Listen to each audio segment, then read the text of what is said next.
Welcome to No Sweats, the podcast where we talk about burnout. so you burn bright. Not out. Hi, my name is Meghna. My name's Kaitana. My name is Arushi. My name's Urja, My name is Ashana. My name is Dia. and this is No sweats. Disclaimer, this podcast is run by high schoolers and unprofessionals, so if you are looking for relatable, unprofessional advice, this is the place to go.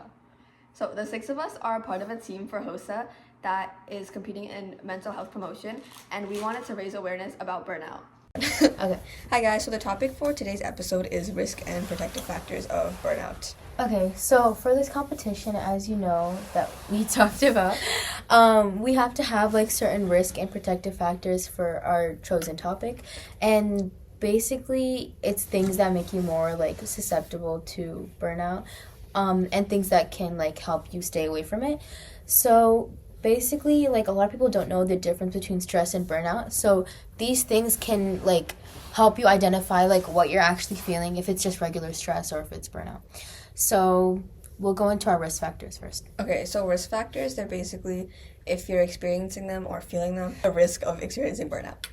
So our first risk factor is lack of appreciation. So when you're doing a lot of hard work, but no one like recognizes your hard work or no one's like appreciating it, you'll be like, why am I doing this? And so this lack of recognition can lead to a lot of things like frustration, low morale, or decreased motivation. And it's a lot harder to like stay committed to your responsibilities. And you'll have a lot of like emotional stress on yourself, which will eventually lead to burnout. Yeah, and this is like all of these are like over time it'll lead to burnout. Like if it's like happens like once in a while, like it's not gonna happen. Burnout is just like the accumulation of long-term stress. Yeah, exactly. Yeah. It's defined as chronic stress. Yeah. So, yeah. Okay, so the next one is isolation, and it's basically like when you're like confining yourself to like only yourself, and you're not getting like those like the outside exposure that you need, and because like a lack of this will lead to like no social support, and like you're gonna end up like building up all your feelings. You're not gonna have anyone to talk to, even like, and this also goes if you're like staying away from family and stuff, and you're always in your room or stuff like that, because like obviously like that is more common amongst like high schoolers versus like college where they're like set like 700 miles away, right? But like it can still happen here. Like you can still be isolated. Like you can, if you're staying away from those people who are always there for you, like it's gonna end up happening. You're not gonna have anyone to talk to, and even friends, if you rarely call them or like, you know, and you don't talk to them in school that much, like it's bound to happen. And this can lead to like loneliness, and you're gonna like come up with unhealthy coping mechanisms. And that over time can lead to burnout. So our next risk factor Risk risk factor factor is procrastination. And this can basically just, by delaying any of your tasks, it creates like an endless cycle of guilt and stress. And it's like, oh, why didn't I finish this yet? And it's like, it just increases your burnout because, right, like stress is a buildup of, burnout is a buildup of stress, and that's just how, when your tasks build up, it leads to procrastination. Yeah, tasks build up, and then it leads to like accumulative stress. Yeah. And then again, over time, this can contribute to burnout. And it also makes it harder for you to stay motivated because, like, once you start missing those deadlines and stuff, like, you're gonna be, like, wondering what the point of you doing it. Because, like, I'm sure you're gonna be wondering, like, what's the point of you doing it. But it's okay to miss a few assignments here and there. Like, it's not the end of the world. Honestly, I think just, like, actually, that's a protective factor. We'll get into, we're gonna get into that. Okay, and then Rishi, you want to say the next one? Okay, so the next risk factor is having a heavy workload, and just this having like so much work and like putting so many responsibilities on yourself, it just creates like an overwhelming amount of stress, which like leads to burnout. So I think at times it's like better just to like limit yourself, I guess, and like know your limits basically. Yeah. But yeah, having like committing to so many things like leads to like exhaustion or fatigue, and then honestly which leads to like burnout. Yeah, like related to that, like I feel like it should be more normalized to ask teachers for extensions. Mm-hmm. Yeah. Like I've done it like once or twice. Yeah. After like my friend was talking about it, and she was like, "Oh, like I asked my teacher for an extension," and she actually gave it to me. But because it's so surprising, like we're not used to this like putting off our work. But like if you ask your teacher for an extension, they'll probably give it to you because like they don't want you to be super stressed and burnt out either. But like I get it because like some teachers are like you have to have a really valid excuse, and like they're obviously gonna say that in the syllabus, but like once you get to know them, like I'm pretty sure like it'll be fine. Okay, and then our last one is low self-esteem, and just like obviously like you're gonna be prone, like people are gonna like, it's inevitable, like people are gonna make fun of you, people are gonna say stuff about you, like whatever, but like you have to build up the confidence, which is one of our protective factors. We'll talk about that later. But if you don't have that confidence and your self-esteem just keeps going like really low, you're just gonna lose motivation to do your stuff, and like you're just gonna have like a low, you don't have any belief in yourself that you can accomplish your assignments and stuff, like just because you're already starting off so low, whether it be because of your appearances or like whatever it may be, but like just having that low self-esteem and you don't believe in yourself, like that's gonna affect everything else that comes after it. So now we're going to get into our protective factors, which are stuff that is meant to combat it. And we've designed it in a way so that we have 5 risk and 5 protective, so that each risk goes with 1 protective, and focusing on one of those protective factors can combat something. It's like a risk factor. So social support. Wait, hold on. Just go to here so we can talk about like which ones goes with it. Okay, so social support goes with isolation, because obviously when you're isolated, you're not gonna have a lot of social support. You're not gonna be around people that much. So social support is like a crucial part of combating burnout, and it can help you, and you can having a strong like social like support system. With that support system, you won't be using like these random coping methods like staying up late or like anything like that. And obviously like a support system is made up of like a bunch of people that will support you no matter what, and you'll have like kind of like a safe space, because obviously you'll be very emotionally sensitive because you're super stressed. And so it's obviously a safe space where you can talk to them, and like you can be vulnerable and like emotional with any of them. And not even that, like with like when you're having like so much work and like so much stress, it's hard to like take a break, and like just having friends, it's not, you don't even have to call it support system, like just think of it as like friends or like people you like hang out with or whatever. Like you can just like relax, like it's just about like relaxing at that point, because just taking a break from your regular work, but it also doubles as a like support system. Yeah. So yeah, I think like having a support system is just like having people that you're comfortable around and like you can talk to, instead of like keeping all your feelings to yourself, which can lead to like a lot of stress and like like burnout and stuff. So just having someone you can talk to, or people you can talk to like let them know like what you're going through, and it just makes it, because it takes off stress off your shoulders basically. Yeah. So low self-esteem goes with self-care, because the more you create these healthy habits for yourself, like we talked about in our last episode, more create your healthy habits, like it proves to you that you can do something, versus like starting off with that low self-esteem, because we talked about how it's hard to like feel motivated and complete those assignments or whatever you have to do. So like by going to the gym and working out, or just like picking up a new like weight that you haven't before, like say you've been doing like consistently like 10 pounds, but then one day you go to 15 pounds, like you're proving to yourself that you can like challenge yourself, and like it's just like showing up for yourself basically, and that's gonna lead to a higher self-esteem. And like once you start seeing those progresses, because creating these healthy habits will allow you to see progress, you are going to do something for yourself that's beneficial. So once you see these things, you're going to be less prone to burnout. So it all like, it's just like all intertwined in some way. But yeah. So with procrastination comes time management. Basically, by making sure that you allow time for each one of your tasks, this will definitely enable you to do your tasks by creating like a schedule. And in last episode, Kaithana talked about having like ending your studies at exactly 10 o'clock. By doing that, you're going to push yourself to finish them earlier. And Yeah. that's the Yeah, and honestly, just sorry. No, you go.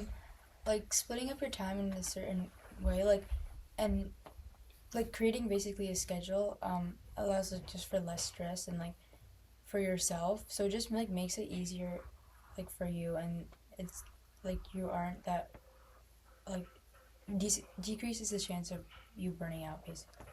And it like sounds really simple, but that is like the first step to taking in procrastination. Like you can't just expect yourself to like just stop procrastinating out of nowhere. You have to do something for it.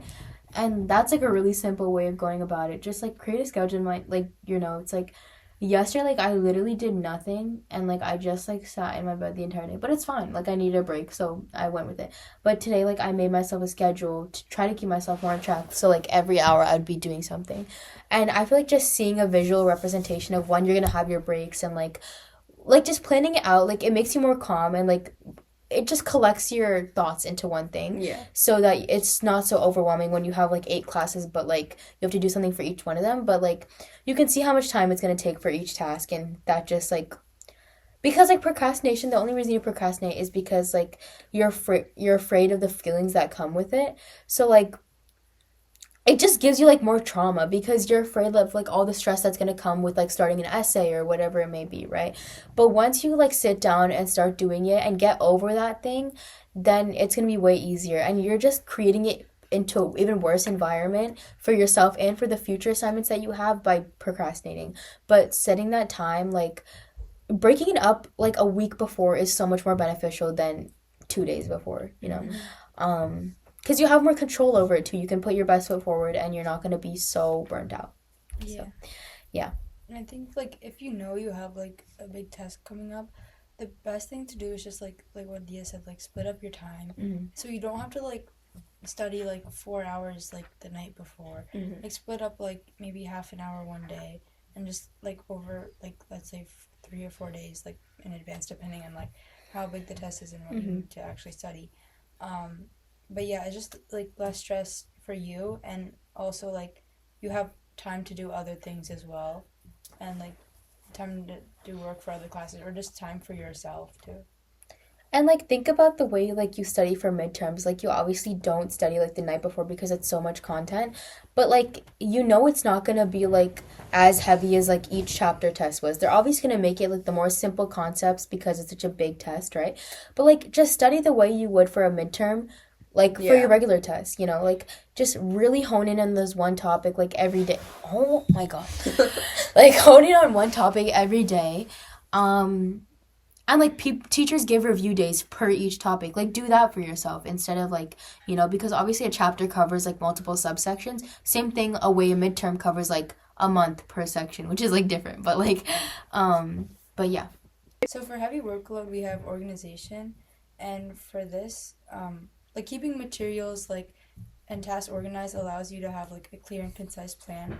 And it also, like, allows you to have, like, a clear mind. So for you to have like for having a clean mind can have like efficient work and like a sense of control, and can avoid like procrastination and everything, because like having a clear mind is like really important for like your efficiency to do work.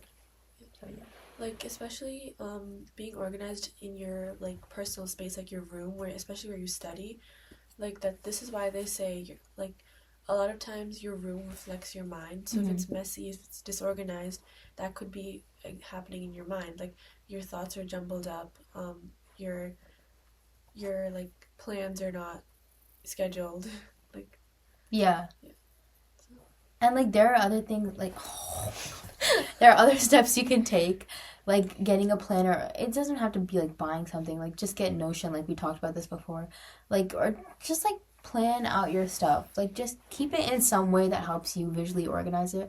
Or like it depends who you are. Do you like it visually organized, like physically organized? Like it all depends on you. So yeah. Yeah, and just having like a clean workspace is like really important, because you think like, oh, it doesn't affect me or whatever, but like it actually does. And it's just like make sure to have a clean like desk or like what what like or just like having your clean room or like organized room. And it doesn't have to be like aesthetic. Like it literally does. It just has to be like clean. Even if that just means like making your bed, like it's fine. You're just like picking up the clothes off the floor. You don't have to like vacuum or whatever. And also I feel like I've noticed having like a clean and organized room makes me feel more motivated to like, because if I just like have a lot of my stuff or like clothes or all over the place, it just makes me feel like I don't want to do anything. But like having like a clean room like motivates me to actually do work and stuff. Yeah. Same thing with like people talk about like Sunday reset, how like you take like a everything shower and like, you know, so like it's like a reset because like that all motivates you to do your work, like cleaning your room, taking a shower, like all those are forms of self-care, which is what connects. And I think this is our last one, right? Yeah. This is the last one, and it's lack of appreciation, which connects with confidence. And so, like we talked about before, like there's going to be times where you're not going to be appreciated for your work, and over time that can build up to, decreased motivation and overall burnout. But building up that confidence over time and like doing things that like ensure that you know your self-worth means that you don't need validation from other people. Like it doesn't matter who appreciates your work. You know what you're doing and you know the value of your work and how you're contributing to someone. And like it's really frustrating when you don't get like the appreciation that you need because like other people aren't doing as equivalent for you. But you just have to understand that in the long run, you're the one gaining those skills and you're the one who's going to be benefiting from that in the future, regardless of like the reward or whatever you're getting from it. So overall, those are things that you can do. And like for confidence, I think like some things that you can do is like self mantras. I mean, it sounds stupid, but like just do it in like the privacy of your own home. Like no one's gonna know. It's fine. But that really helps. It's like when you speak it into existence. Like it sounds stupid, but like it does work. Like manifesting first. Yeah, exactly. Like manifesting. So I think Also, I know this isn't that good, but I think just posture itself, like keeping your shoulders straight instead of like slouching, like because that physically makes you feel small. Yeah, I think it's actually so true. And like presenting yourself well too. Like have you noticed people like, oh, when I look good I do good? Like that's probably because like you feel more confident in yourself, you know you look good, so like you're putting your best, like you're putting more effort. Yeah, exactly. Yeah. And I think also just having a strong confidence, like it helps combat like struggles like of comparing yourself and others, and like it's just like you don't doubt your abilities to do something. Like you know your own self-worth. Yeah. Also, like I know with this people do this like having your positive affirmations basically. Oh yeah. Like just reminding yourself that of your worth basically, and just like I know like people put like post-it notes or like notes on their mirror or whatever, and just having like positive messages for There are themselves. also those apps that show you on like a widget. Yeah. Yeah, that's true. Also, this is like not for like I guess like for someone else, you could always like just give people compliments even for like just like small things. That low-key helps like rejection therapy, like when doing like stupid stuff in front of other people. And like it can make someone's like entire day. Yeah, that too. It can also help with their confidence. So not only are you helping with your confidence, it does help your confidence in some way because you're putting yourself out there, like regardless of what other people think. Being kind makes you feel like a better person. Yeah, it's just like even like smiling at someone in the hallway, like saying good morning to like teachers or whatever it may be. But I think that's a wrap on this episode. So if you watch something here, say banana when you come to us in school. Okay. Bye.